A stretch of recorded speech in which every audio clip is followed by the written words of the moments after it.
Why, hello, Internet! My name is Prunk, And Orban's here. and today we got a really solid match. I call it a match. It might just be a game of solitaire. We have green blue versus blue steel. And first off for this, we have this beautiful blue green spam everything onto the field. Just play it all.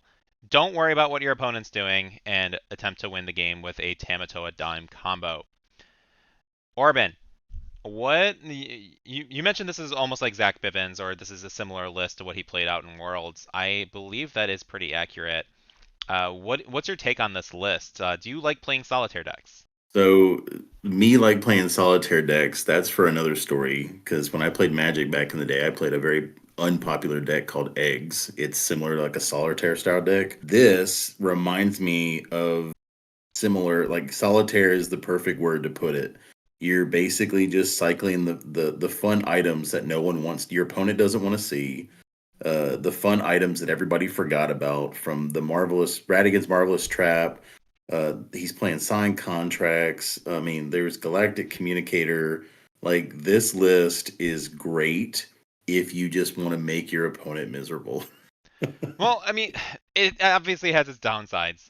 It is extremely susceptible to any aggro whatsoever, but you do have a decent amount of early characters that can be cheated out pretty easily. I had to ask Trip how to actually run this deck, and he gave me a pretty good explanation. So, draw for turn. I'm going to play a Fishbone for free. I've got 3 Oswald triggers after inking this thing. Oswald, go burr. If you don't mind, I'm just going to pick up the rest of my deck, and I'm just going to find things to put into play. Here's like a couple of more. I can probably play an Oswald for free by this point. Oh, hey, there's a dime. Dimes are free when you do an Oswald. We'll do one of those too. And then I've got a blue Be Prepared here, so I'm going to wipe your board. Just pay no attention to that. It costs 0. And then, oh, why not? I'm just going to play a Popsicle and we'll dime for like 70 billion. Seems good? Yeah. Respect. Awesome. And it was extremely insightful. So you got the bells, which is pretty much always going to hit a target. Maybe not on turn 1, but definitely by turn 2. And you got Scrooge McDuck, which if you don't have 4 items on the field at one time, something has gone horribly, horribly wrong.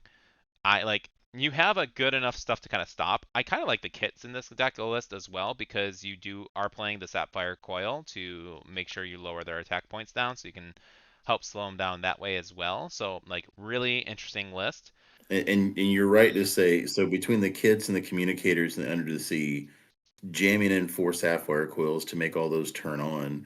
And also a big mention, so between the Oswald, the Bell, and the Scrooge McDuck, if anybody knows anybody playing a TCG, free cards are some of the most broken cards in the game. And I say broken because if you look at any other TCG out there, including Lorcana, when you have a card that says you can play it for free, it means free. It is a fantastic card if played in the right deck. And I think these 3 cards that Trip has, he's utilizing the items. Oswald plays it for free. Bell, you can sack it, play it for free, but you're okay because Tamatoa gets it back. It recurs it.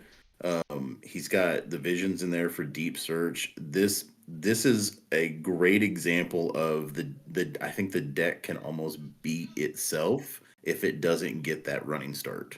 And that's kind of where I feel like this deck list has the amount of issues is purely you need to. This is not a 0 to 100 kind of thing. This is like I'm gonna go 0 to 5, 5 to 10, 10 to 15, and so on. Like you need to build up your engine and resources before you really get on the ground running. And in Lorcana, there are so many decks that even if like unintentional aggro, like there are so many unintentional aggro decks that can win on turn 6 if they're just unanswered. And this deck does kind of leave a lot of stuff just unanswered. Thankfully, we have the Marvelous Trap, which does reduce 2 lore, and that I've seen it because you're just able to recover it so easily. You can keep your opponent at bay. But man, like if you go against a hyper aggro deck, it's an auto loss. There's nothing this deck's gonna do to a purple yellow aggro or like a yellow steel aggro. Anything aggro like focused, I can't imagine this doing anything. I also agree with that. I was thinking about the so the 3 decks that come to mind are the purple steel aggro, the like Chernadogs list and the hyper purple yellow aggro list. I think that this would struggle with that. I'd be surprised if it squeezed out some wins because I mean it's got the Ursulas, it's got the kits, it's got the bells. I think that's where Trip's trying to combat the early game. The fact that Under the Sea has Sing Together, it also helps against aggro with the coils. It I think it could battle aggro, but I think it's gonna struggle it. I think this deck is great into control decks. I could see him just having like a fun time with this. I'm a personal huge fan favorite of Trip's list here. Um, I like this list, and I'm anxious to see him play it. Yeah, and Tripp is a very meticulous player. He knows he like really studies his list. He plays slow, he plays methodical.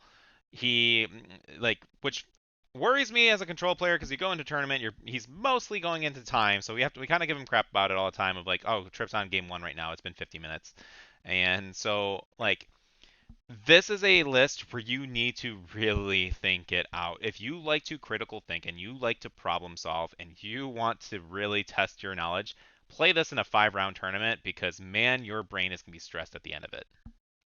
Absolutely. Absolutely. But those are the types of decks I think Trip has always been on. I personally I feel I don't know the exact number. I feel like I've known Trip for 10 to 15 years now, something like that. I've known Trip a long time, and a lot of his deck choices, although fun, he takes very seriously that he could take to a store champ or a serious tournament. And I believe he's got really good results with. I like his deck options.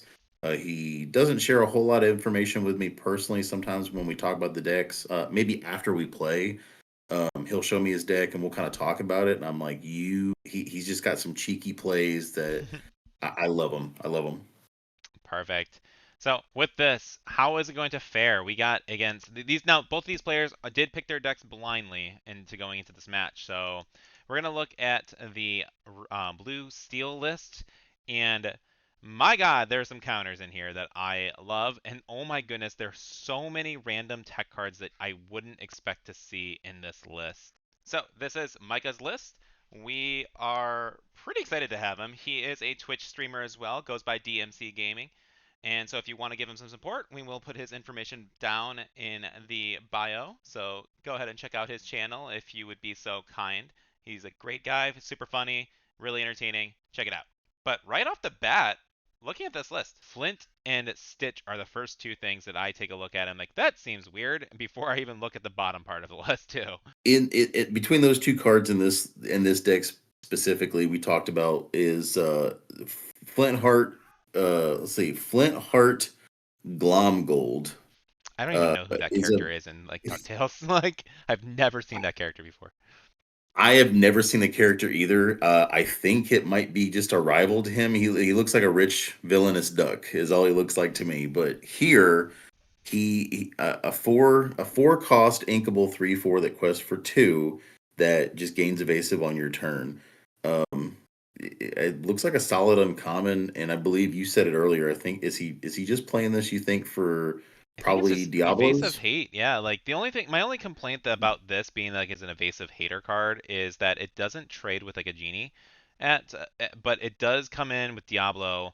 So like it comes out almost a little late for me because like turn 1 you play Hook, turn 2 they do their Diablo shift, turn 3 they draw a card, if you TPO'd then you play this Gloom Gold. And probably at that point they don't have an answer to like sing and kill it. So if they are going to turn Diablo sideways, then he is going to get the kill on turn 5. But they still drew 2 extra cards. Um, like so, maybe it's not always like a direct like Diablo killer. I don't like three three attack as far as dealing with some of the bigger evasive threats. It does. I mean, it kills Peter Pan Shadowfinder. But again, it's not like this guy has rush. I'm not convinced that this is a amazing tech choice. It is a big body that can survive. It can crash into Grandma Tallers in like blue or red blue matches or blue and another blue steel. Similar to like what my feedback is for Stitch, but I think Stitch is the overall better of the two cards. which at first I didn't like. But yeah, go ahead. What do you think about Stitch, or even Flynn, if you have anything to add? The only thing with Flint is I think the only reason it might be in here is like you said against the evasive threats. It's fine. I'm still a big believer of there is no bad cards. Every card has its place. Uh, I guess minimal. I can just say it quests for two, so it's fine. It does quest for two. Um, That is something that I definitely overlooked, and this list is like does have a decent amount of quest twos. So that is a viable. That is I definitely didn't I did overlook that, I would say. At the same yeah, like maybe at the same time maybe bump it down to one or like two and then put like a Zeus in somewhere. I don't like. I'm not convinced. I'm hoping to see some gameplay where I can become a believer of Flint. But the Stitch, it is Broke Man Simba, Broke Man Robin Hood. What do you think of this guy? Stitch is it's just like we just said about Flint. Stitch is fun. I mean, you Robin Hood has to, banish a character to gain the two. It quests for two. It has it has a shift ability. Like it treats it's like a legendary. This, just like you said, it's just a rare. It's like the poor man's, Robin Hood or this or that. But the thing that I do like about it is that you not only get to draw a card, but you also kind of get that little lore after it banishes a character. So you get to draw and gain a lore off of a 4 cost character instead of like say a 5 cost like Robin Hood is, but respectively he's a shift 3, whereas Stitch doesn't have the shift mechanic. It's not a horrible card. I actually like it because you do get to draw out of that, and I do like that there is additional draw in this deck because we all know Steel right now, I wouldn't say it struggles to draw, but all of its draw has caveats to it. It has to Yeah, do there's a with this or catch. that. Like you can draw, but you need this. Yeah, but dump your whole hand, or but draw then discard. This one is just clearly gain a lord, draw a card, and it's got 4 toughness, which is pretty solid in the meta right now. Yeah, I mean, the fact again, I think the fact that it does trade easily with grandmas on turn 4 really easily. So if they are going to turn something sideways to sing like a how far I'll go, that's really good. It like the 3-4 stat line is pretty relevant. I do agree. I think I like the draw. I like the lore gain. I I don't. Again, I think my main just complaint is mostly on the Flint in comparison, because they fill a similar role. But I'm like I said, I'm hoping to become a better believer on those. And like you said, the draw and discard, Namari on the field, like yeah, that's and more caveat draw, like just kind of fix your hand. But two other cards that kind of fit my eye, or technically three, are really fitting me. Pyros, Arthur, and Simba. Pyros Yeah. has not been seen probably since everyone tried making the Titan deck work in set 2. There was a short, and correct me if I'm wrong, anybody listening out there, there was a short stint where I believe RMB, I know he does a lot of streaming. I believe he tested out Pyros in a blue steel deck a while back. It did pretty well. The ability on it, hands down, is fantastic. I love Pyros. uh, on your turn, whenever it banishes another character in a challenge, you can ready a chosen character.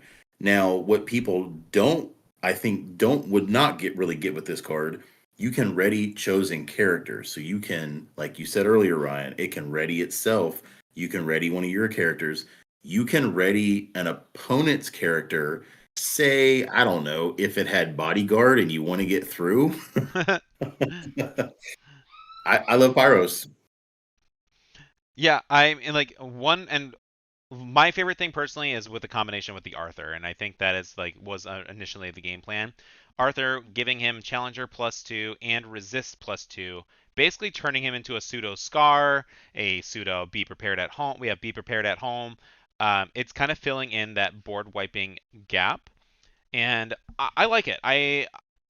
It can feel a little slow, but if it sticks at turn 1, your opponent looks at it and is like, okay, I'm just not gonna turn something sideways. That might be the only real thing, but at least at that point, it is kind of slowing the game down a little bit, so that way you can, okay, well, if we're gonna slow the game down, that's totally fine because I got some good characters, big beefy boys, as Michael likes to call them. He's got the Robin Hoods, which is just a great card in blue steel. I love it. It's my genie killer whenever I play this list. And then like we got Simba here, which this card again I'm not convinced by. Um, when you play this character, whenever he banishes another character in a challenge, so you're really trying to focus on getting the challenge benefits. But at least he does come off on play. You draw 2 and then discard 2 to fix your hand of uninkables, and deal 2 damage to a chosen character again. Um, do you have good? What do you have? What do you have to say about him? I mean, he's already playing 3 Namari in the list for the draw and discard. Namari, just came out and said, "Hey, it's a beat stick. She's great." The same thing what we said about Flint. Flint has his, plus and minuses compared to like Stitch or other cards. I feel like Simba is just an overpriced support Namari card. Sure, it can tag something for 2, and sure, it can draw 2, discard 2. When it comes into play, it quests for 2, but so does a lot of his other characters in this deck. I'm with you, Ryan. Maybe I'm wrong. Make me a Simba believer, but I'm not fully convinced that this 7-drop Simba is the way to go. I feel like you want to play something else here, and it doesn't necessarily have to be big. Like it could be another Hades, another copy of Pete. Are you just playing Big Daddy Mufasa, my favorite card? Yeah, I'm you like, can play. You could play a solo copy of Mufasa. I believe it's a Ruler of Pride Rock. yep. Is fantastic card. Yeah, like I think so. It's interesting that you kind of went with the first effect of like the draw, like that was the first thing that you kind of were drawn more towards. I look at more about the damage. I'm like, I don't think I would ever really play this card just to play. Like at this point with blue steel at 7, my hand is probably pretty light at this point because we're not playing wheel, we're playing Beyond the Horizon, which is great, but I don't feel like I'm ever gonna trigger that first effect of drawing 2, discarding 2. I think it's sudden, like purely for the damage, and if it's just for the damage, I'm only at like what 11, 12 uninkables I think at the moment. Like I would rather just throw in if gonna be damage, I'd rather it just be removal, put it in the Hades. If he's gonna be a draw 2 discard, I maybe would just prefer like maybe 1-drop Mulans instead of Captain Hook, to fix my hand Yeah, if I kind sure. of rely on it. You know what I mean? Because our early game is very very hard. We're only playing Popsicle Bell Shit Line and 2 hooks, so Yeah, that's what I was looking at too. I thought maybe that's why he put the 2 hooks in there was again for aggro. Uh, Bell's kind of like your earliest drop that can take care of early aggro. I don't think this deck necessarily loses to aggro because you do have the early removal. That's the only reason Hook's there, and I think Mulan, like you just said, Mulan could help with that. If it's here for the damage, I mean, again, I guess we just got play Storm, another we got copy of Strength. Raging Fire. Yeah, you got Strengths, you got Storm, you could play a copy of Zeus. I definitely think You got, not having Zeus in this format with any if you're playing Steel, please make sure you have Zeus's. It's your genie killers that are everywhere. Like there, it kills your Maui shark cleanly. Like I don't think you should play a Steel list without Zeus. I would also agree with that. Maybe a copy or 2 is all you need, but I mean, even in this list that we're looking at, it kills Tamatoa, it kills Namari, it kills anything. It kills most things evasive, I believe, in the format. I don't think there's an evasive character that it doesn't hit. I don't hate this. I feel like we dunked on it a little bit. It's interesting with the tech options. I like the Pyros line. I like the Arthur. Arthur doesn't get enough respect. I feel like at times. I think what did he come out 5? Yeah, so set 5. We're gonna keep him in rotation. I think he could actually be more relevant. I think we just need a smaller like good steel Arthur shift to like plop him on in order before becomes completely relevant. But I like that card a lot. I am a huge fan of the Shift Arthur. So first, we're gonna take a look with Trip. He goes by Slander in the Discord. Ryan, help me out with this. Why the 4-star rating? Why not 20 stars like you? As great of a player as Tripp as, he hasn't gotten many actual first places under his belt yet. He's consistently it's in the tops, like he top eights, top eights, top fours, in pretty much every set champs that we've gone to, with the exception of like some of the early on ones that he was still kind of really getting the hang of the meta and the way to play the game like really well. he with that like the only thing that stops him from being a 5-star player based on like how we rate him are consistent first place. So it like I've been rating people at 5 stars for people who have won multiple set champions. When you see them in the room, you're like, oh shoot, it's this guy. And that's how I feel like everyone is for me. So like, but it may not be for positive reasons sometimes. So we'll see. But no, Trip is 5-star in our heart. he is 5 stars in my heart, in our heart. He is the dad of the group. He is the I am going like if he catches somebody doing something weird, shady, or whatever, he is the guy who's going to have a stern talking to him. He is the goat of Nashcana. But at the moment, he's just a 4-star player rating. My name is Tripp, also known as Slandyr. I dabble a lot with different color combos. Right now, my pet decks are usually blue-green, either the bounce. I've tried the item deck a little bit. It's a lot of fun. Done Steel Song, Red Blue, a little bit of everything.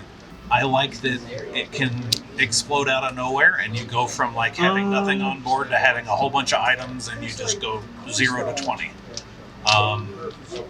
There's some consistency issues with it. If Oswald doesn't hit, then it struggles a little bit. But it's a fun deck, and in a meta that's can be more on the control side, it stands a good chance. Quest for 5 to 15. I've played a lot of card games. I started with Magic back in like '95, whenever Ice Age came out. Played that off and on. Picked up the World of Warcraft card game when it came out. Played that up until Hearthstone retired it. And then I kind of bounced around from one game to another. Some friends of mine were talking about Lorcana, and it was between that and Star Wars, and they had Lorcana product. They were out of Star Wars product, so here I am. All right, next we got Micah or DMC Gaming. Again, his information will be linked in the bio. Please go check him out too if you want to see some great games. I know he does a lot of more Pixelborn streaming and stuff like that. So if you want to give him a shout, he's a pretty great guy. His favorite ink color combination is red steel. Player rating, we're ranking him at a 3, only because he hasn't won any set champs yet. But that doesn't really stop him. He is probably one of the funniest guys at tabletop, in my opinion. Like, genuinely always a joy.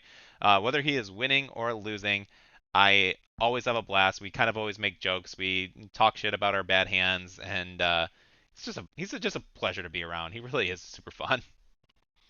I do like that his favorite ink combo is Ruby Steel.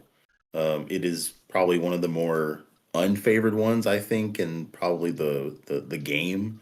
Not just because of its colors, just because you don't hear that a lot. So props to him for liking Ruby Steel. That's great. Yeah, I think him and Jameson went really, really hard. And I was kind of in their little group too, where all three of us were kind of really discussing what to do with Ruby Steel last set when we got the Mushu. And we bounced a lot of different ideas on it. It's funny, all three of us came up with completely different Ruby Steel lists to try and like, okay, well, this one goes through. And it was pretty neat. I liked it a lot. But great player, great person. He's going to make you laugh if you come see us at Tabletop. And if you watch a stream, I'm sure you'll enjoy that too. Yes, this is 2, 1. Don't make me look fat. Angle it better.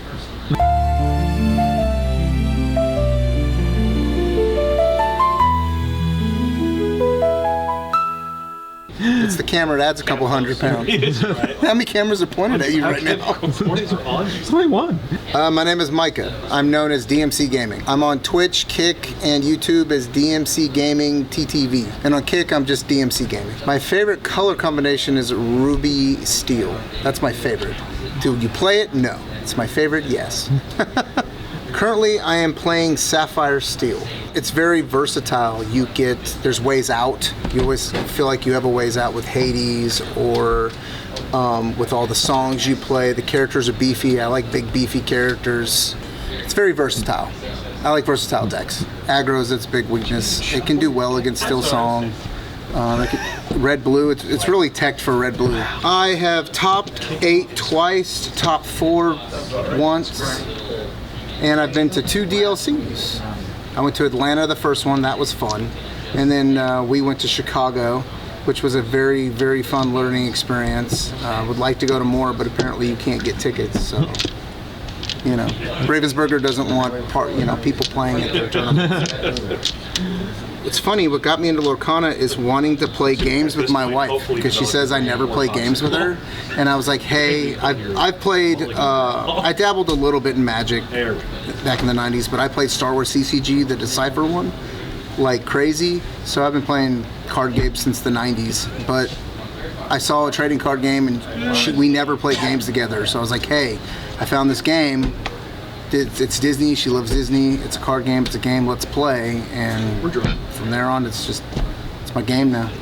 We have our 2 players shuffling up. With the blue deck, we have Trip. With the other blue deck, we have Micah. If that confused you, then that was intentional. So the lighter blue one on the right side is Trip. He's got little tokens that he uses for his ink counters as well. They are just getting everything all nice and set up. Meanwhile, Orban. Who are you betting on right now? We got to see their deck list. They're loading up everything. One player is continuously shuffling. So who do you think's winning? In this one alone, I don't want to be biased. I'm gonna have to go Trip on this one just because it's fun. Blue green's very interesting to me. I like the choice of items. And yeah, I the bias part is I've known him for a long time, so let's go blue green. Let's go Trip. See, looking at the timer and considering this hasn't taken me this video, let's see, this hasn't been a 40-minute video for this gameplay. I have to assume that Trip does not manage to get anything out, so I'm going to assume that Micah just smokes him, unfortunately. Trip is a slow, meticulous player. And this video that we are looking at is only 25 minutes, so I feel like, yeah, I think Micah's got this one. And plus, Micah's a great player. I think there's an interesting tech choices. Obviously, too, looking at the list, these guys are going in blind, but Micah has a find and flatten them, so he pulls that off, it's over. And I think that can be pretty relevant. Oh, very much so. I find my platinum in this list. The fact that you said that they went in blind is insane because there are so many cards in each other's decks that's so relevant in this match. Yeah, I mean, looking at this opening hand here with Trip, Fishbone, I mean, like, this item deck, I don't really know the proper mulligan. Like, you want to keep a Workshop because you want to be able to consistently draw cards, but maybe you keep, like, Workshop and Fishbone. I don't even know if you keep Visions. Maybe just to ink it. What's your knowledge on the like the screen item list? Like, what do you keep? It's gonna be just like you. It's gonna be a complete guess. I've never sleeved up green blue personally. I've seen it played 100 times. My guess is keep a Workshop. I would keep the Quill because I feel like you want to see it early, and then I think it's kind of take your pick. I think you take another card that's inkable, maybe the Visions or maybe the Kit just for like the early, like maybe go Quill, Kit, and then Workshop. Yeah, I don't think this is a deck list that you hard mulligan for like a Bell combo. I think you just really want to focus on getting your answers or your like combo pieces started, so you're aiming for those. And Workshop is 100% a combo piece because if you can't draw, you can't play your items. Like you need to play your items as quickly as possible because you're just hunting for that dime. Meanwhile, Micah, our blue steel player, has a we do see a Bell in there, Azurite C. We're probably putting back all the big stuff if I had to guess. I don't see the middle card, what's between Azurite C and the Bell. Oop, that's too far back.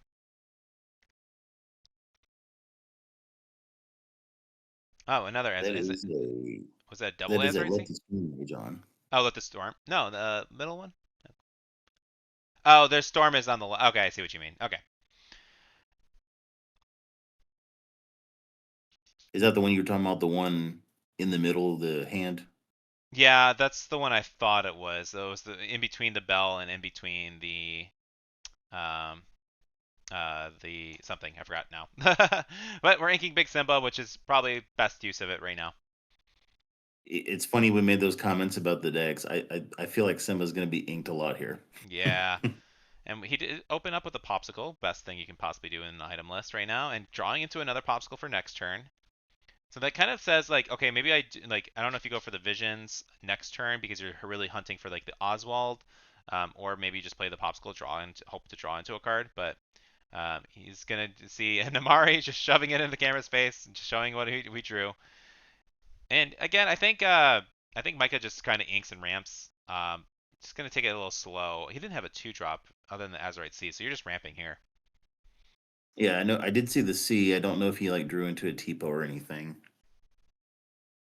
So we do have the C. And then from here, another Tamatoa. Next turn, he's got a Bell to play. And Trip starting the draw here. So we have a Visions. We have a second Visions. I think now I kind of wish Trip was here for this one. Just purely because like I don't know this item list too much. I built like a red-blue version of this. Oh, he got an Ursa. Okay, that's probably what you're hitting. Just to try and remove some card and slow him down a little bit. But I feel like maybe Absolutely. like you're hunting, like are you just purely hunting for your Oswald right away? But maybe not. I think Trip is going the route of really Just just throw your so items. yeah, he's just throwing items down and building as fast as he can. So when he does hit that Oswald or the other cards, he already has the gas. Yeah, but like, so playing the Galactic Communicator, banish this item, return chosen character with 2 or less. I guess he's just kind of afraid. Like, well, I haven't seen what you're doing. He sees blue, so maybe he's expecting possible. Like, what do you? Maybe a goof or a Tipo. Maybe he's thinking. But we are gonna ink the big duck, bring out the Stitch. Anything that Trip plays is now a threat, or is now threatened by this big body. Draw another visions. Into another. See, this is where I feel like, okay, well now we can at least visions into Popsicle, or like, yeah, if you're gonna ink the Ursula, he's not. And that is interesting. He sees Steel, but he isn't gonna hit the Ursula if trying to hit a song. Again, it might just not be part of the strategy. Oh, workshop. Okay, So so it's exactly what we thought. He's trying to build his items as fast as possible so he can ink and draw and play bigger things. and he's kind of recognizing that okay, I saw a big Simba. He's playing a Stitch on turn 4 right here. I don't have to worry about this. Is not an aggro list. I can kind of take my time a little bit, not forever, but and he's gonna get some ramp in here too. So next turn, playing the Maurice's Workshop, and then being able to draw with the Popsicle, and then drawing with the Maurice Workshop to really go into your hand. Is that a McDuck, Scrooge McDuck in his hand too? Didn't see what he. Oh, it looks like Hades and Beyond. Oh, yeah, Micah just drew into the Hades, or is inking the Hades into the Beyond, which is great.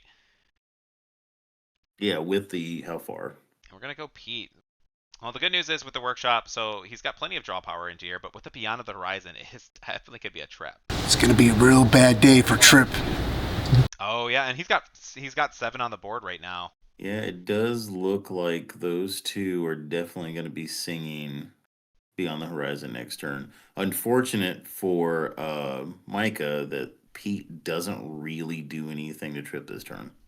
No, I mean like I don't think that's complete. Like I think he just recognizes that, like, oh, okay, like I'm not gonna be able to vision, I'm not gonna be able to do this, but he's just gonna try and get his draw, and I don't like where this is going. Oh gosh, right off the bat, Workshop. Yeah, just trigger the Workshop, get an extra draw, play another. Is it another Popsicle to draw? Yeah, another Popsicle. Feels great. Oh my goodness. Hmm. At any other time, this is us purely getting the scouting view, us being able to see both players' hand and what's coming up. If I was Trip and I had this grip of hand, I'd feel so confident. He does get to play the McDuck, meaning he's going to be able to contest whatever.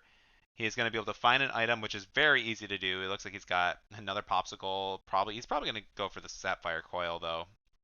I would definitely go for the coil. Yeah. Good choice. But So I will admit, Yeah. being that this is a 0-0 game and he's got plenty of items, especially the workshop already in play. Yeah. Now you get to play a free McDuck. It's looking better for a Trip, but for a while there, it was kind of making me nervous. And there it is. 3 burial. Here's the Beyond. Wow. Getting rid of 4, 5, 6, 7 cards, going down from 7 to 3 copies. Oh my goodness. It is brutal. He did draw into an Oswald at least though.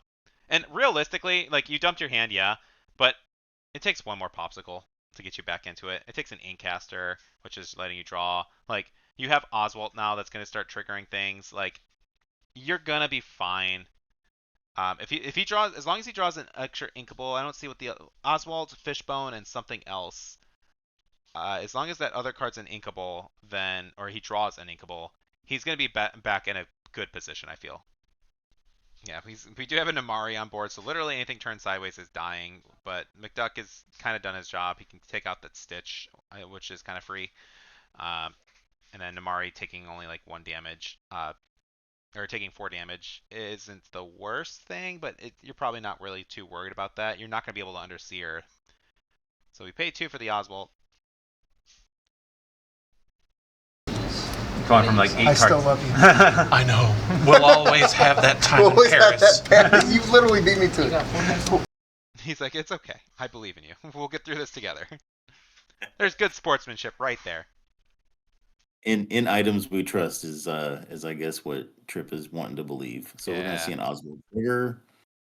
It does Ooh, not that's misses with the unfortunate. Oswald, unfortunately. We saw a lot of the items early up front, but he played what, like 25, 30 items? So we gotta have a fish. He's gonna have to play to ramp. He does not get to get a workshop off of it. But we are gonna get a free item, which is great. He's gonna pay 1 now for the Maurice's workshop in order to draw an additional card. This is where this deck is just like, okay, like you feel like you're out of gas, but all of it just takes 1 Oswald hit and a workshop, and you have a dream. This is fantastic to watch. Just like we were saying earlier, it's fantastic to watch solitaire wise. He's at like 8 items right now. He's gonna banish 2 popsicles, heal himself up a little bit too. Which I don't think it was necessary. I guess maybe he just didn't want it. Like, I would have been fine if he would have like let the Pete run in. Maybe he was just worried about songs at that point. But I don't think the heal was completely necessary. If he draws into a Tamatoa, then it's obviously negligible. But Yeah, I think the only reason he did the heal was just so Namari had to challenge it instead of like the Bell or the Pete kind of being sacrificed. yeah, there's the Simba. I mean, Simba is actually relevant here because it's 2 damage to the Oswald. It does snipe an Oswald, and I It's- think that's what he's gonna do. Yeah, all right. So I will officially eat half my words about the Simba. I mean, it still cost him 7. Like, I mean, granted, it's a 5/7 body, it quests for 2, like, and it's gonna be able to trigger again. So if he drops another Oswald, then it does. Gosh, dang it! I'm starting to be a believer in Simba. Like because Simba's automatically gonna trigger again as soon as he quests. Yes, it is. We do have a McDuck, so he's gonna play this for free, and this is gonna hopefully find him another item so he can trigger it off of the workshop. And almost whiffed it. He's checking his discard. What's he got? Sapphire coil. Are we inking something for the kit? I don't think so at the moment, right? No, he's playing with the- Okay. We got a draw. We do have an Under the Sea, but we might not be able to get to it. We can't get to it this turn. Nobody can sing. No, nobody can sing, and I think he wants to wait a turn because he's not going to have the ink available, and Yeah. I don't think it's going to hit anything. See, like right now, I think it's smart if Trip holds that kit because you might just need to use that as an ink fodder for next turn. So that way you can ink that -2 to something. Yeah, he's holding it. Good. And then whatever you draw into, you can minus it, and then that puts you at 8 Fishbone and ink. That's gonna be a big -2 for everybody. I think you have to hit, or maybe you just hard focus on that Simba. Oh god, a Tamatoa now too. You need a -2 a lot. You need a couple Under the Seas, I feel like, right here. How do we multiple ink right now? We got a Fishbone. We have 2 inkables, Fishbone, and your normal one. And you have plenty of targets that need to get. Yeah, he popped the popsicle so he could heal 2 on the Namari. I don't think that there's like No. if you ink the card and then ink off the Fishbone, what 2 characters do you get rid of? Do you get rid of the Namari and the Tamatoa? No, Namari's too strong. There's no way that it's getting hit. I think you can only really get so you get one hit with Tamatoa. If you get somehow an extra way to ink, then you can get rid of the Simba as well. Uh, Looking back at the communicator, banish this item, return chosen character with 2 or less to their hand. That's not really that helpful right now. He's got the Marvelous Trap that is going to be helpful in the sense of just like keeping his like lore count down. But that Beyond the Horizon may have set him back much further than we really realized. He had an established board, but now with a big Simba, an Amari, a Tamatoa, all kind of staring at him, we got a Bell that we can play for free, but I think you have to use that as ink. I think you also have to use it as ink. So right now, I think you have to put Pete and Tamatoa under the bottom of the deck because they are their biggest threats. Unfortunately, you just can't do anything about the Namari right now. You have to run into it with the duck, and then Simba is going to kill any little guy that you put out there. This is This a is a slow. rough spot to be in. What's that? It's a rough spot to be in. Exactly what you were just the plays that you were saying. I can't not agree with. I think the duck has to trade with the Namari, so he is not drawing as much. Yeah. Oh, okay. I guess he's saying, well, I'll let you just trade into the Bell. He's valuing it a little bit more. I don't know if that was correct, but I understand why he did it, just to keep his duck alive. I guess it's 2 lore eating way, like because if it's you're trading 2 1-drops or 3-drops that are just questing for 1 for a Namari that's 2-dropping. I feel like that the draw and discard fodder is a bit much. Oh, he's not even going to go for the under the sea right now. He's just gonna he's gonna bounce the duck. Okay. I didn't see that play. I didn't see that play coming. He's gonna get into another item too. Okay, that was smart. I will say I 100% did not see that play.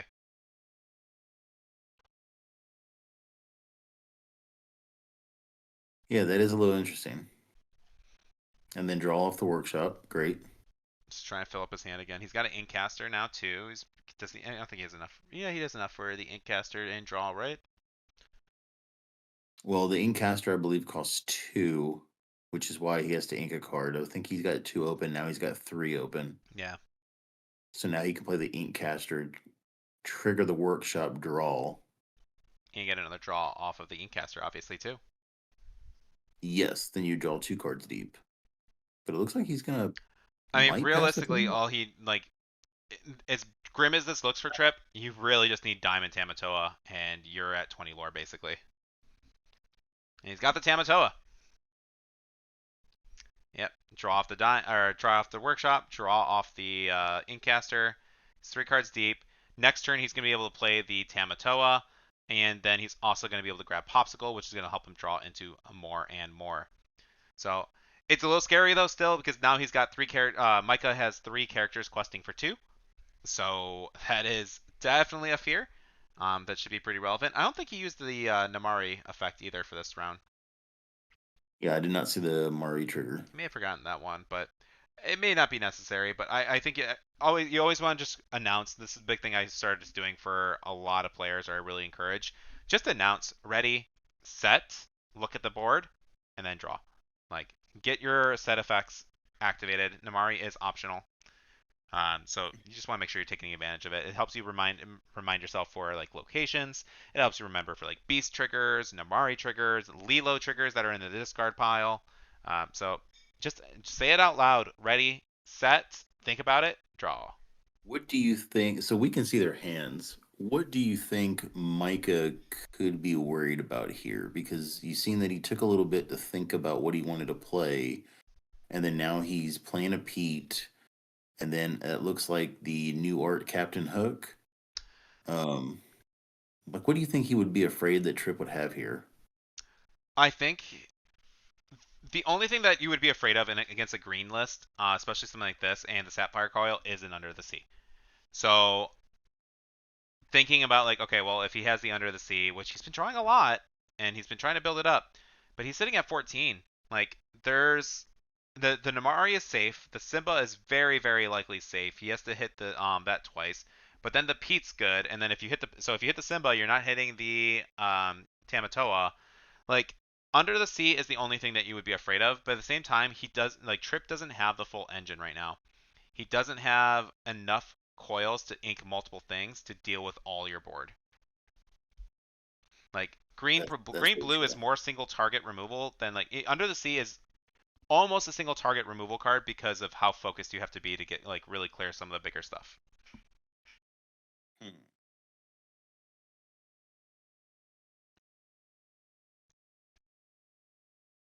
He's got a ticket, he's got the Tamatoa, but unfortunately just didn't find the dime early enough. Does have the McDuck. He's thinking about possibly like bouncing the duck again. I don't know if that's really. Don't think you can afford to bounce the duck because even if you did ink from both the quill and your turn and you had to Yeah. play that under the sea, I think you have to trade with the Namari here. And if you do ink a card, okay, he's gonna try to. I don't know what Trip's looking for, but we're gonna look with him. He's gonna get 2 draws off that. He's got another workshop. He's really. What is he seeing that he's able to play a workshop and draw off of? Like what? Unless Look at his unless he list, has man. enough, unless he has enough to activate both marvelous traps. And first off, for That that, oh yeah, he goes into the workshop. Oh, he's looking for the marvelous traps.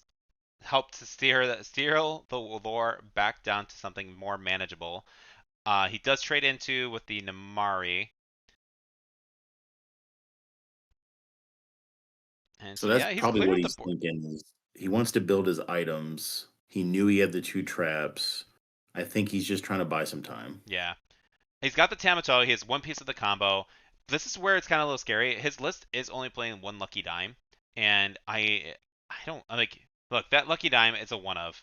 It could be the very last card in your deck. You don't get to shuffle your deck very like in this game. So like, if that lucky dime is at the very bottom of the deck and that's your win con, that's scary to me. Like I would think you should always play like 2 lucky dimes in something like this. He's gonna crawl himself back up to Micah's gonna crawl himself back up to 16.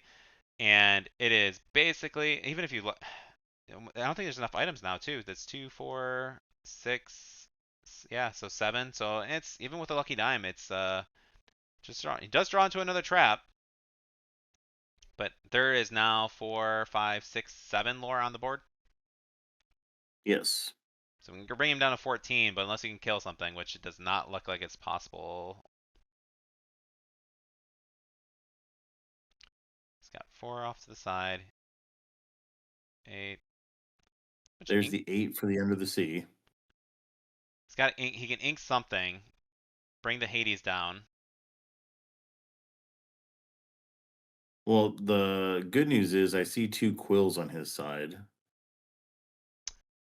Yeah, I mean, then you have to sacrifice That one of your Tamatoas too, which really feels bad. does. Or you go all in and try and draw. So you're gonna draw. Yeah, okay. So he's going in to try and draw, and then possibly inking something with a fishbone. He wanted to get the trap down. Inking the Tamatoa. Okay. -2. Fishbone. Mystery card. -2 on. What are we hitting? Probably Pete at this point. What's the Yeah, top probably card? Do you know what the top Pete. card is with the glare? No, I know it's not the Amari. I The think it's a. Namari died. It might be the bell. It might be a bell. I Yeah. think I see the blue. Yep, that was bell. Okay. Thank you. Mike had heard us apparently and put his hand over it just enough. All right, so we got the end of the sea. That's a trigger that is going to help postpone it. He is Unfortunately, he had postponing to, it. unfortunately he had to burn the Tamatoa in order to survive. But it's you do what you need to do. But that is unfortunate. So that next card needs to be something that says draw. It needs to be an item that says draw to really get him back into the game. And you need to draw a Tamatoa and a Lucky Dime. There's a lot of what ifs, and he has burned all of his ink tokens. How much ink is that? Like 15, 16, something like that. He's got ink for game. He has a lot of ink. Yeah. And we got a crab, man. Ooh, happy as a Happy as a crab. crab with the top. Let's gonna ink the stitch, play the popsicle, draw an extra card, and yeah. If you're Micah, you just say yeah, answer it, board. You've done it a few times. Let's see if you got one more time into you. So top deck into a workshop, pay 3, pay 1 for the workshop, draw a card. Into an Inkcaster, pay 2 more to draw more cards with the Inkcaster, and 2 workshops. He's got 7 left. Oh, he did not pay it. No, he's paying. Okay, yeah, you get to look at it, pay. Look at it, pay. There you go. I was just making sure he was drawing his cards. Yeah. He's at 5 right now, so I don't think. Is that 5? Yeah, he's got it. Scoop phase. All right, game 1 goes to Micah. Blue steel. Simba actually did work. Okay, he's just try and make us a believer. Yeah. So game 2 right here now. Orban, what was your first take on that? Like I think Tripp played it extremely well. He just didn't have the right answers. Unfortunately, it is a slow deck. Tripp played it extremely well. There was those couple turns where you and I thought he was going to make a certain line of play, and he surprised us yet again with how well he knows this deck, and did another line of play that neither of us thought about. That was, I think, was not wrong at all. It was great. No, I didn't see that line. I think it was way better than what I would have done. Oh yeah. No, definitely replaying the Scrooge was great. So with this one, now knowing what your opponent's on, hopefully, I think you mulligan a lot different here now. Yeah, I mean, like you got it looks like you got the bell line. You have an Inkcaster, which is always really good too. I don't know. Part of me almost wants to like keep it. Maybe you cut like the 2 because I think that's the Ursula's contract that you don't really need because he's not really playing too many songs. I know you have. I keep the visions, keep the bell, keep the popsicle, keep the Inkcaster. Maybe send 3 back. It looks like there's 3 bells in that hand, so I think cutting like maybe sending 1 or 2 back is fine. But at the same time, you kind of want the ink, but you have Inkcaster, so you probably don't have to worry about it as much. I think you hard dig for mulligan or for Oswald, so I think you keep visions, popsicle, bell, and Inkcaster. Yes, I think keeping 1 bell to cheat out turn 1 is fine. I don't think you should do more than 1. I think you are looking for your early game combo pieces. Yeah, I agree. So let's see what it looks like. Is he keeping those ones, or is he putting those ones away? Okay, he's putting those 3 away. Okay, I kept a bell still, and then I didn't see that from Michael. So we have popsicle. Oop. Yeah, popsicle, Azurite Sea, Pyros, the duck, not the Flint McDuck or whatever his name is, Flynn McDuck something. Yeah, Flint Heart. What's his name again? I believe it's Flint Heart, like Gome. Flint Heart. Okay, yeah, he's just gonna be other duck. So Pyros, Dangerous Duck. Yeah, is Grammatala and Pete. I mean, that's pretty good opening hand. Like he's got a curve. I don't know what I changed in this one. Like you have a curve. What's your best turn 4 card is probably Grammatala. You have a Pete. You have Ink. I honestly think I might keep that hand personally. I guess you can hunt for a bell line if you really wanted to, but he is cutting 5. Okay, 4 of them. Okay. Looks like he's actually getting rid of the grandma. Yeah, I think that's interesting. What was the 4-drop he kept? Was it the Flint? I'm not sure. I saw he put the grandma on the Flint, I think, away. Okay. I'm curious what he's hunting for specifically, but yeah, like so. This is you have a curve. You got the Ursula. You got your dime. You got your 1 of dime. So that's actually kind of good. You just have to protect it. You have to keep it. You have to make it to that far into the game. And unfortunately, not any real draw power. Actually, isn't. I'm less confident in this opening hand, but there are 2 cards that hopefully will replace themselves and fix it. Yes. Not a great. He's got some cards to draw early on with Tripp, but not the start that we wanted. I think he's halfway there. Yeah, I mean, if you can get to your ramp, if you can find a workshop within the next like turn or 2, then you're going to be in a much better position. But I think you're going to be struggling for these early turns because you don't have much of a engine built up. You can play the bell. You'll have a character on field, and it's just really hopeful that you draw into some good. You're like draw into your engine pieces. It looks like he drew into a Saphire coil to play the bell. Yep, Saphire coil. He's just gonna have to build up and hopefully keep drawing inkables until. Well, he's got the Inkcaster, so I guess it's not as bad. So it looks like Micah went sail popsicle draw. I'm hoping that he has another sail or Tipo is what we're looking at. He does have another sail. Yep. Okay, good. We got the Oswald. Okay, so our engine is possibly up and running, assuming it survives a turn. You play Oswald now, and pray does he doesn't have like a random like what's it called, plasma gun, where this 1 damage draw card or a baboom. Oh, well, let the storm rage on. Well, that's on Does turn 2. 3. That's turn 3, yeah. Oh, he went for the Inkcaster instead. That's interesting. I guess maybe because he wanted to protect the Oswald instead. So you play Oswald and then ink something next turn. Absolutely. I guess that is technically smarter. See, this is why I don't play this deck. My brain, like literally trying to like evaluate Tripp's game plan and being so wrong every time is kind of fun. Like, oh, yeah, you Tripp, play this is Oswald and really hope it good. survives. Or he's like, no, you don't hope it survives. You make sure you get at least a trigger off of it first. That's right.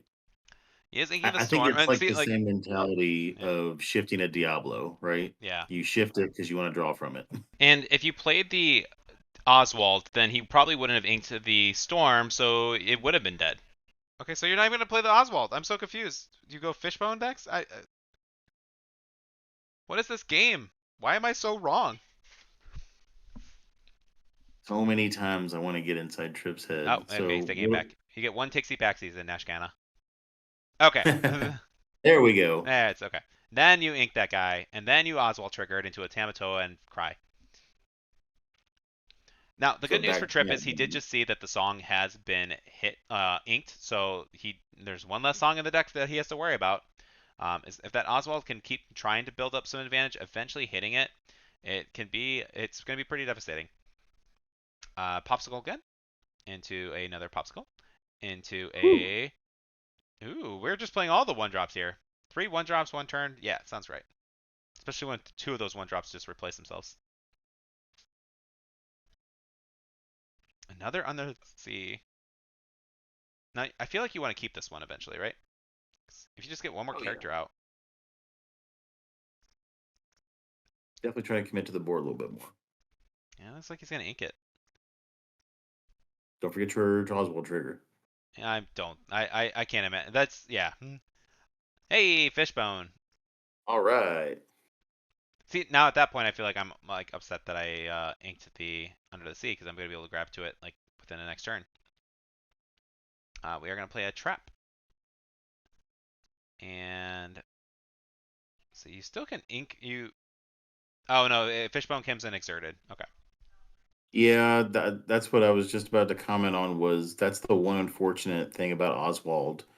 It does enter exerted, so playing the Radigan's traps, the ink casters, and the workshops, it doesn't matter if it's exerted or not. Same thing with Saphire Quills. Mm-hmm. He hit the one item that did not want to enter play exerted. Yeah. All right, how far I go? We didn't get to see what the options were, but we're just gonna quest with the bell, which seems safe. Just trade a bell for bell, and you're totally okay with that.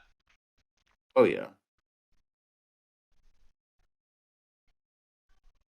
Got another trap for Tripp. Tripp trap. And we're going to go into... Oh, that's right. We got a coil now, so it's completely good for Tripp for that trade. The Captain Hook will be able to hit it, but that's still a 2 for 1. So, Oswald trigger. It is unfortunately a different crab. Saphire coil trigger on the bell, -2. Bell. Now your bell can run in and get a clean hit.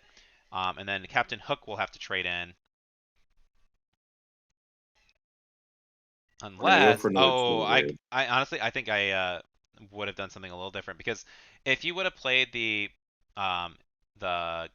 galactic thing where it's like a bouncer guy. You could have killed the bell, bounced it, and then played the bell again by banishing off another item. Possibly preserving her, but maybe he just doesn't care. He's like, yeah, that's fine. I'll trade a Captain Hook for a bell. The 2 for Oh, 1, very good. fine and platinum. Yeah, yeah. There goes your entire engine. Okay. Well, Whew. well then. Um, There is the card we did not want to see. yeah. That's I mean, realistically, Oswald is pretty easy to trigger again. It's a little bit of luck. Right here, you need to draw an Inkable, and then the very next card needs to be a workshop that comes in for free, and you'll be fine. You drew an Inkable, and it's a bell. Like you don't need this bell. You need an Oswald trigger. Oh, did he forget the Oswald trigger? He did forget the Oswald trigger. Did forget the Oswald trigger. Oh no. The next card he That draws, was if what it's we an were item, hoping on. we're gonna be sad. If it's well, it's funny because I don't know if you remember his last 2 triggers. They were both 8-drop Tamatoas. Oh yeah, yeah. They are at the bottom of his deck, and then I think he's triggered it 4 times, and I think he's hit it once. He had the Fishbone Quill. Yeah, statistics are fun. Just when you just consistently like, oh, here's the one of, and here's me missing on like 30 items. He's like, okay, yeah, I'm gonna give you the opportunity. You can run your Oswald into my hook if you really want. Got rid of your Sapphire Coil. It was an Oh, item. it was an item. That could have been so free. Could have been free, Trip. And then draws into this. You can ink it and hopefully trigger another one. Kind of debating holding. Remember our triggers. Yeah.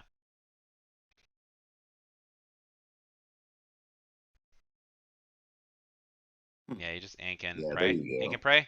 And that would have been a searcher for items that you need. That's it. And we're just going to gain 2 lore off of the dime.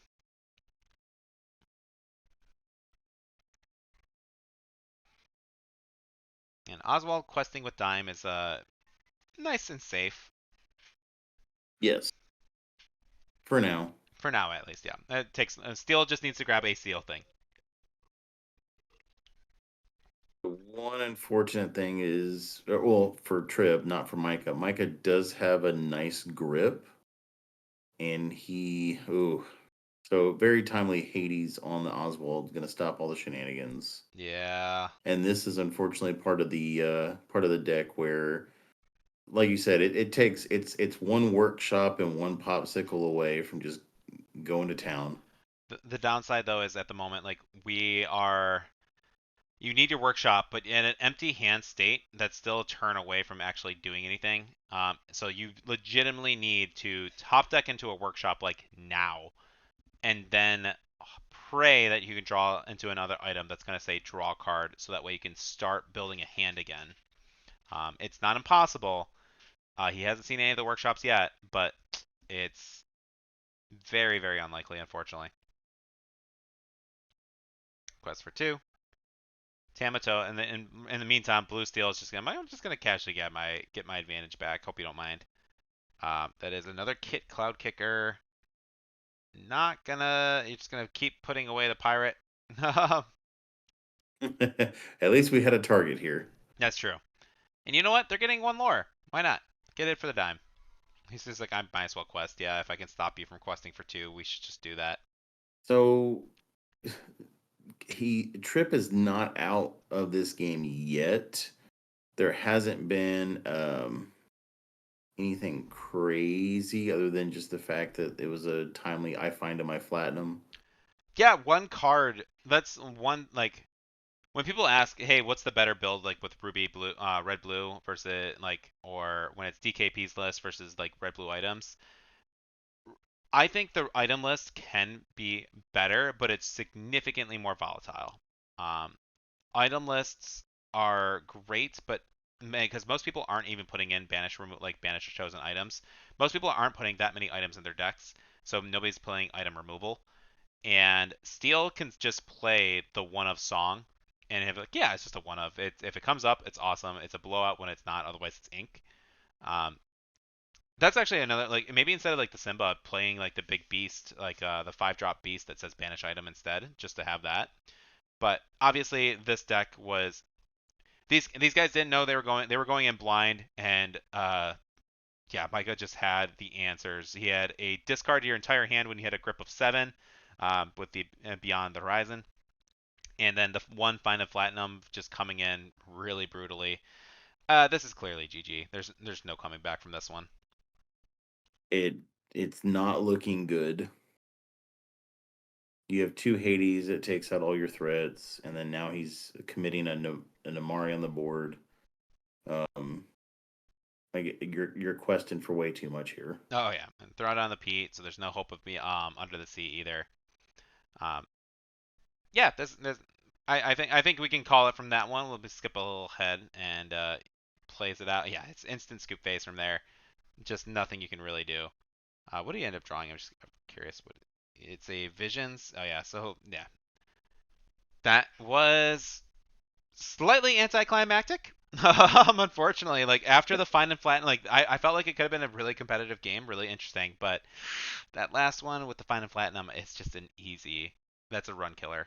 You're an item deck that got all your items hit, and then from there, Blue Steel just had all the tools. It was a good toolkit. It's really teched for red blue. It looks like I teched for his deck, but I really didn't. It was teched for the red blue items deck. It just happened to work on his. Still a fan of Tripp's deck. I still think he played it well. There was a lot of lines of play that, like we mentioned before, we didn't see that he did. I think with a little finesse and just a different matchup, there was a lot of turns that was unfortunate for Tripp, but great list. Yeah, I agree. This just goes to show that no matter what, Tripp played everything very, very well. Sometimes just your deck can't beat other decks in Lorcana. Like it's a really unfortunate, and this is kind of where I wish side decking was a little bit more of a thing with this game, because one, people would be like, okay, well, if side decking is a thing, then item decks are just gonna die. People are gonna throw in 4 Find and Platinums as soon as they see that. I'm like, yeah, but then you have cards that you can side out that item engine if you wanted. You can take out 15 items or something, and then put in a completely new action package. Or, hey, what's to say that if you play an item that says this item, like if a item would be banished, banish this instead. Like there's cards you can make that are for the side deck to help counter other things. And 100%. I think that I'm really hoping that Ravensburger does kind of start to see some value of side decks, because it does feel bad when your deck list just can't beat a certain thing. Yes. There's a lot of games that I do know of that use sideboards. This game could definitely use it if they did implement it. I believe there's a lot of cards that would see more play. We know that. But there's a lot of underrated cards out there that I would like to include more into my deck. I agree. Like, just hell, I want to play Poison Apple, man. Just let me hate on some princesses. Let me get Sword of Truth into the game. Like, this game feels like it's made for side decking, and it is a little sad that because there's so much just archetype specific hate that could be relevant, but they're uninkable, and they are directly targeting very specific things. Well, don't let a non-sideboard having game prevent you from playing Poison Apple, because I love Poison Apple from Chapter 1. I think it needs to be used a little bit more. I still think it's relevant without a sideboard. I believe it's uninkable. Yeah. But you still get a use out of it no matter what. It's just either exert your character or if it's a princess, banish it, right? Yes, yeah, exerts no matter what. It kills a princess. It banishes a princess. And you'd be surprised how many characters are actually princesses. I would say this: if they decide to make a queen card that could recover this card from the discard pile, I think it'd be hilariously just make the old grandma be able to recover Poison Apple. I don't like that it was a red card. I think it should have been a purple. If it was a purple card, I could definitely consider it in my own Blurple deck. Absolutely. I could see it as a purple card. Yeah, it makes it. Yeah, it's a lot of purples kit is turn things sideways, so it makes sense. Oh, absolutely. No, you are exactly right. That does feel more like an amethyst card. Yeah, Ravensburger, you can hire me anytime. I'm a great card designer. Come check out Tabletops Hobbies and Games in Antioch, Tennessee. If you're in the Nashville area, Middle Tennessee area, swing on down to Tabletops. Again, great people down there to play casually, competitively. You can catch the competitors from today's match there every Wednesday at League Nights. Yeah, they're basically there every week, along with myself. If you want to meet a local celebrity and someone super great, then I just like people's attention. So yeah, come say hi. Anyways, that is going to wrap up this episode, guys. Please like, subscribe, and do all the YouTube stuff, and we'll catch you on next time.